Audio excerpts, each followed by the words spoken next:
السلام عليكم ورحمة الله وبركاته إن الحمد لله والصلاة والسلام على رسول الله وعلى آله وصحبه ومن والاه أما بعد কাছে কিংবা দূরে দেশ কিংবা প্রবাসে যে যেখান থেকে দেখছেন আমার ধারাবাহিক অনুষ্ঠান আহলে বাইতের মোহাব্বত আজ ১৬তম পর্বে আপনাদেরকে জানাচ্ছি আন্তরিক অভিনন্দন ও মোবারকবাদ।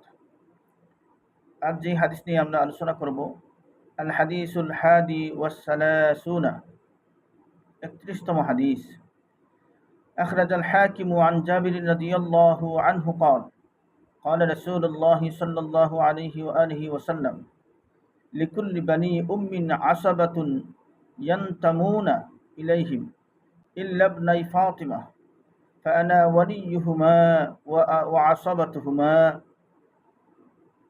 ইমাম হাকিম হযরত জাবির রাদিয়াল্লাহু তাআলা আনহু থেকে বর্ণনা করেন, তিনি বলেন রাসূল সাল্লাল্লাহু আলাইহি ওয়া আলিহি ওয়াসাল্লাম ইরশাদ করেছেন, প্রত্যেক মায়ের সন্তানের একটি আসাবা রয়েছে, সন্তানরা যার বংশ পরিচয় বহন করে।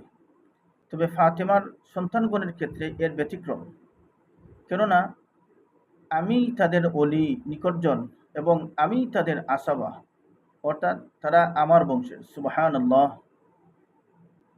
আল হাদিসুস সানি ওয়াস সালাসুনা ৩২তম হাদিস। আখরাজাত তাবরানী في الأوسط عن جابر رضي الله عنه أنه سمع عمر بن الخطاب رضي الله عنه يقول للناس حين تزوج بنت علي رضي الله عنه ألا تهنئوني سمعت رسول الله صلى الله عليه وآله وسلم يقول ينقطع يوم القيامة كل سبب ونسب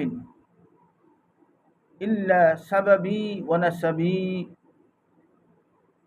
ইমাম তাবরানী আল আওসাতে হযরত জাবের রাদিয়াল্লাহু তাআলা আনহু থেকে বর্ণনা করেন, তিনি হযরত ওমর ইবনুল খাত্তাব রাদিয়াল্লাহু তাআলা আনহু থেকে বলতে শুনেছেন, যখন তিনি অর্থাৎ ওমর রাদিয়াল্লাহু তাআলা আনহু হযরত আলী রাদিয়াল্লাহু তাআলা আনহুর মেয়েকে বিয়ে করেছিলেন, ওমর রাদিয়াল্লাহু তাআলা আনহু বলেছিলেন, তোমরা কি আমাকে অভিনন্দন জানাবে না? আমি শুনেছি রাসূল সাল্লাল্লাহু আলাইহি ওয়া আলিহি ওয়াসাল্লাম ইরশাদ করেছেন, রোজ কিয়ামতে সববী ও নসবী সব সম্পর্ক বিচ্ছিন্ন হয়ে যাবে, কেবল আমার সববী ও নসবী সম্পর্ক ছাড়া। সুবহানাল্লাহ।